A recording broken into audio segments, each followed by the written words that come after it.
සුබ දවසක් හැමෝටම. බලමුද මෙන්න මේ රසවත් බැදුම හදාගන්නේ කොහොමද කියලා.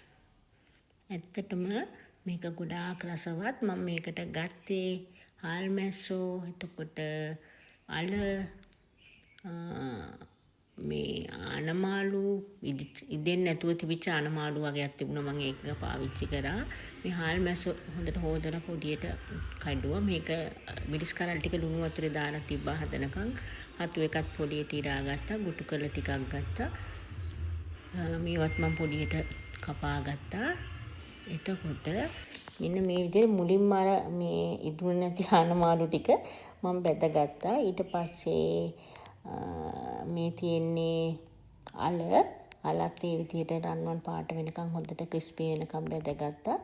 මේ විදිහට ඔක්කොම ටික බැදගත්තන් පස්සේ අන්තිමටම මම හාල් මැස්ස ටික බැදගෙන ඒ තෙල් එකට අන්තිමටම එකතු කරේ මිරිස් කෑලි. දැන් බලමු අපි ඊළඟට මොකද කරන්න කියලා. මේ තියෙන්නේ chili paste, තක්කාලි සෝස් සහ ලුණු. මේ chili paste උයි තක්කාලි සෝස් උයි දෙකම taste of Ceylon අපේ නිෂ්පාදන.